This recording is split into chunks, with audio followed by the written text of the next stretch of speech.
আসসালামু আলাইকুম। আফনান একাডেমিতে আরেকটি নতুন ভিডিও নিয়ে আপনাদেরকে সবাইকে স্বাগতম। আমি মোহাম্মদ আইনুল হক। আজকে আমরা রসায়ন বিজ্ঞানের খুবই গুরুত্বপূর্ণ একটা টপিকস নিয়ে আলোচনা করব। সেটা হচ্ছে পরমাণুর গঠন অধ্যায়। তো পরমাণুর গঠন অধ্যায়ের খুবই গুরুত্বপূর্ণ টপিকস হচ্ছে পরমাণু।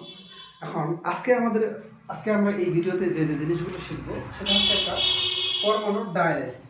পরমাণুর মধ্যে কি কি আছে, কিভাবে আছে, সেগুলো কি পরিবারে আছে, সবগুলো নিয়ে আজকে আমরা আলোচনা করব। তো এই ভিডিওতে আমরা কি কি শিখব: পরমাণুর কণিকা সমূহের প্রকারভেদ, কণিকা সমূহের চার্জ এবং ভর, কণিকা সমূহের অবস্থান। তো আশা করি শেষ পর্যন্ত ভিডিওটা দেখবেন। তো আমরা জানি যে বিজ্ঞানী বোরের মডেল অনুযায়ী, বিজ্ঞানী নিলস বোরের মডেল অনুযায়ী পরমাণু চারদিকে বৃত্তাকার কক্ষপথে ইলেকট্রনগুলো পরমাণুকে কেন্দ্র করে বা নিউক্লিয়াসকে কেন্দ্র করে আবর্তন করে। তাহলে যদিও আমরা পরবর্তীতে এটা জেনেছি যে বোর পরমাণুমণ্ডলের সীমাবদ্ধতা থেকে যে পরমাণুতে যে শক্তি স্তরগুলো থাকে বা কক্ষপথগুলো থাকে, সেই কক্ষপথগুলো শুধুই বৃত্তাকার না, এগুলো উপবৃত্তাকারও হয়। এটা হচ্ছে আবার একটা বোর পরমাণুমণ্ডলের সীমাবদ্ধতা। আচ্ছা, যাই হোক, ওটা আমরা অন্য একদিন ক্লাসে শিখবো। তো আজকের আমাদের টপিকস হচ্ছে, এখন আমরা শিখবো হচ্ছে পরমাণু। তো আমরা জানি, আমরা যদি এইভাবে একটা আলোচনা করি যে একটা বৃত্তাকার পরমাণু আমরা আলোচনা করলাম। আমরা পরমাণুর কেন্দ্রে থাকে নিউক্লিয়াস,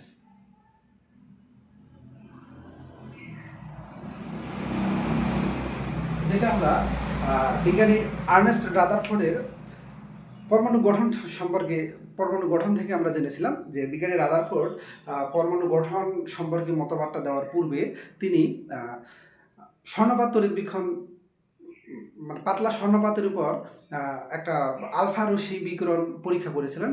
সেই আলফা রশ্মির বিকিরণ থেকে বিজ্ঞানী আর্নেস্ট রাদারফোর্ড তিনটা সিদ্ধান্তে উপনীত হয়েছিলেন যে পরমাণুর কেন্দ্রস্থলে ধনাত্মক চার্জবাহী একটা কণা থাকে, সেই কণাটার নাম হচ্ছে নিউক্লিয়াস। আর পরমাণু অধিকাংশ জায়গা ফাঁকা। 3 নম্বরে হচ্ছে পরমাণু মাঝে মাঝে যেখানে সেখানে ঋণাত্মক চার্জবাহী কতগুলো কণা থাকে, যার নাম হচ্ছে ইলেকট্রন। আচ্ছা, যাই হোক, তো পরমাণুর কেন্দ্রে থাকবে হচ্ছে ধনাত্মক চার্জবাহী নিউক্লিয়াস। এখন নিউক্লিয়াসের মধ্যে কি কি থাকে আমরা জানি। নিউক্লিয়াস হচ্ছে ধনাত্মক চার্জবাহী, আর নিউক্লিয়াসের মধ্যে থাকবে হচ্ছে প্রোটন আর নিউট্রন।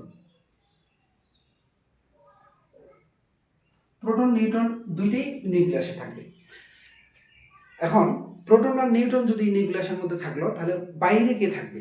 বাইরে থাকবে ইলেকট্রন। এগুলোকে যদি আমরা শক্তি স্তর ধরি, এটাকে হচ্ছে আমরা প্রথম শক্তি স্তর ধরবো, এটাকে দ্বিতীয় শক্তি স্তর ধরবো। প্রথম শক্তি স্তরে আমরা জানি যে প্রথম শক্তি স্তরে 2টা ইলেকট্রন থাকে, দ্বিতীয় শক্তি স্তরে 8টা ইলেকট্রন থাকে। এগুলো ইলেকট্রন আমি বুঝাইলাম। তাহলে এইগুলোকে বলা হয় ইলেকট্রন।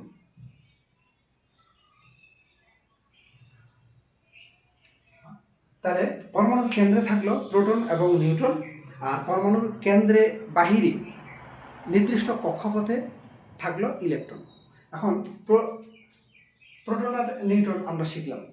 এখন কথাটা হচ্ছে, আমাদের প্রথম টপিক হচ্ছে পরমাণু কণিকা সমূহের প্রকারভেদ। আর এই যে ইলেকট্রন, প্রোটন, নিউট্রন গুলোই হচ্ছে পরমাণুর কণিকা। তবে এই ইলেকট্রন, প্রোটন, নিউট্রনই যে পরমাণুর কণিকা, এর বাইরে আর কোনো কণিকা নেই, এমনটা ঠিক না। এর বাইরেও কণিকা আছে, তবে সেগুলো হচ্ছে অস্থায়ী। সেই হিসেবে পরমাণু কণিকাগুলোকে আমরা দুই ভাগে ভাগ করতে পারি। পরমাণুর কণিকা সমূহকে আমরা দুই ভাগে ভাগ করি। একটা হচ্ছে স্থায়ী কণিকা, আর একটা হচ্ছে অস্থায়ী কণিকা। একটা হচ্ছে স্টেবল মলিকিউল আর একটা হচ্ছে আনস্টেবল মলিকিউল। তাহলে পরমাণু কণিকা হচ্ছে দুই প্রকার। একটা হচ্ছে স্থায়ী কণিকা আর একটা হচ্ছে অস্থায়ী কণিকা। মানে স্থায়ী কণিকা হচ্ছে তিনটা। একটা হচ্ছে ইলেকট্রন, প্রোটন এবং নিউট্রন। অর্থাৎ সব পরমাণুতেই এই ইলেকট্রন, প্রোটন এবং নিউট্রন পাওয়া যাবে। বাহিরে অন্য কোনো পরমাণুতে হয়তো অন্যান্য বা বাইরের ইলেকট্রন, প্রোটন বাইরের কোনো কিছু পাওয়া যাবে, কিন্তু ইলেকট্রন, প্রোটন, নিউট্রন পাওয়া যাবে। এই কারণেই ইলেকট্রন, প্রোটন এবং নিউট্রনকে বলা হয় স্থায়ী কণিকা বা স্টেবল মলিকুল। অস্থায়ী কণিকা হচ্ছে কোনো পরমাণুতে এক ধরনের। আচ্ছা, অস্থায়ী কণিকার আগে নাম বলি। আমরা এখানে বলছি মেসন, পজিট্রন, নিউট্রিনো ইত্যাদি আরও আছে। তো এদেরকে অস্থায়ী কণিকা বলার কারণ হচ্ছে হয়তো ধরে নিলাম আমরা কোনো পরমাণুতে আমরা মেসন পাবো, কিন্তু অন্য আরেকটা পরমাণুতে বা জেড পরমাণুতে, আমরা এক্স ওয়াই জেড তিনটে পরমাণুর কথা বলি, এই তিনটে পরমাণুতে আমরা কিন্তু স্থায়ী কণিকা হিসেবে ইলেকট্রন, প্রোটন এবং নিউট্রন পাবো। কিন্তু অন্য আরেকটা পরমাণুতে আমরা যদি এক্স পরমাণুতে মেসন পাই, তবে ওয়াই পরমাণুতে আমরা মেসন নাও পাইতে পারি, পজিট্রন পাবো, অথবা পজিট্রন নাও পাইতে পারি, আমরা নিউট্রনও পাবো। আবার ওয়াই পরমাণুতে আমরা মেসন পাবো না, পজিট্রন পাবো। অর্থাৎ কোনো পরমাণুতে আমরা পজিট্রন পাবো, মেসন পাবো, নিউট্রন পাবো। এবং এর আরেকটা খুবই গুরুত্বপূর্ণ বিষয় হচ্ছে যে এই জিনিসগুলো হচ্ছে খুব লং টাইম স্টেবল না। আচ্ছা, যাই হোক, তাহলে হচ্ছে আমরা কণিকা সম্পর্কে বুঝলাম। তাহলে কণিকার প্রকার হয়, কণিকা তাহলে দুই প্রকার, একটা হচ্ছে স্থায়ী কণিকা আর একটা হচ্ছে অস্থায়ী কণিকা। স্থায়ী কণিকা তিনটে, ইলেকট্রন, প্রোটন, নিউট্রন। অস্থায়ী কণিকা হচ্ছে মেসন, পজিট্রন, নিউট্রন আর অনেকগুলো আছে। তো আমাদের পরবর্তী টপিক হচ্ছে কণিকা সমূহের চার্জ। কণিকা সমূহের চার্জ আমরা জানি যে ইলেকট্রন হচ্ছে ঋণাত্মক চার্জযুক্ত, প্রোটন হচ্ছে ধনাত্মক চার্জযুক্ত এবং নিউট্রন হচ্ছে চার্জবিহীন। অর্থাৎ ইলেকট্রনের চার্জ হচ্ছে নেগেটিভ, প্রোটনের চার্জ হচ্ছে পজিটিভ এবং নিউট্রনের কোনো চার্জ নেই। তাহলে ইলেকট্রনকে কি দ্বারা প্রকাশ করা হয়? আমরা এখানে দেখি যে ইলেকট্রনকে ই দ্বারা প্রকাশ করা হয়। ইলেকট্রনের চার্জ হচ্ছে ই, এটা হচ্ছে ইলেকট্রন। প্রোটনকে পি দ্বারা প্রকাশ করা হয় বা এইচ প্লাস দ্বারা প্রকাশ করা হয়, এটাকে বলা প্রোটন। প্রোটনের চার্জ হচ্ছে ধনাত্মক। আর নিউট্রনকে এন দ্বারা প্রকাশ করা হয়, নিউট্রনের কোনো চার্জ নেই। আর এখানে একটা গুরুত্বপূর্ণ কথা হচ্ছে এইচ প্লাস দ্বারা প্রোটনকে কেন প্রকাশ করা হয় বা কিভাবে প্রকাশ করা হয়। এইচ প্লাস প্রোটনকে আমরা পি দ্বারা প্রকাশ করতে পারি, ইলেকট্রনকে ই দ্বারা প্রকাশ করতে পারি। তাহলে প্রোটনকে এইচ প্লাস দ্বারা প্রকাশ করা হয় কেন? এটা একটা মজার কাহিনী আছে বা মজার ঘটনা আছে। সেটা হচ্ছে আমরা জানি হাইড্রোজেন পরমাণুতে একটা প্রোটন আছে আর একটা ইলেকট্রন আছে।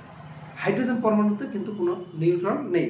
তার মানে যতগুলো আমরা এখন পর্যন্ত আবিষ্কৃত 118টা মৌলের ভিতর বা 118টা পরমাণুর ভিতর সবগুলোর মধ্যে 117টার মধ্যেই আমরা ইলেকট্রন, প্রোটন, নিউট্রন জিনিস তিনটা পাবো। অর্থাৎ ইলেকট্রন, প্রোটন, নিউট্রন আমরা স্থায়ী কণিকা হিসেবে পাবো, শুধুমাত্র অ্যাকসেপ্ট হাইড্রোজেন ব্যতীত বাকি সবার মধ্যে ইলেকট্রন, প্রোটন, নিউট্রন আছে। তবে হাইড্রোজেনের মধ্যে শুধুমাত্র ইলেকট্রন এবং প্রোটন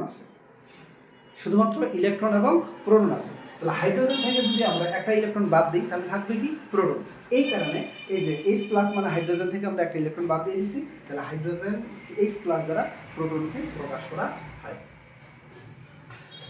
আচ্ছা, তাহলে আমাদের পরবর্তী টপিক হচ্ছে কণিকা সমূহের অবস্থান। আচ্ছা, এটা আমরা আগেই শিখে ফেলছি যে একটা পরমাণুর মধ্যে নিউক্লিয়াসের মধ্যে অর্থাৎ পরমাণু কেন্দ্রে থাকবে প্রোটন এবং নিউট্রন, পরমাণুর বাহিরে থাকবে ইলেকট্রন। ইলেকট্রনগুলো পরমাণুর বাহিরে বা নির্দিষ্ট কক্ষপথে থেকে পরমাণুর কেন্দ্রকে বা নিউক্লিয়াসকে কেন্দ্র করে আবর্তন করবে, অর্থাৎ ঘুরবে। এই ঘোরাটা বা কিভাবে ঘুরবে, তাদের কৌণিক ভরবেগ কত থাকবে বা কত বেগে ঘুরবে, সেটা আমরা নিলস বোরের পরমাণু মডেল থেকে শিখব। তো আজকে আমাদের ভিডিও এই পর্যন্তই। আশা করি আপনাদের ভালো লাগবে। নেক্সট আমরা করব রাদারফোর্ডের পরমাণু মডেল এবং নিলস বোরের পরমাণু মডেল। ধন্যবাদ।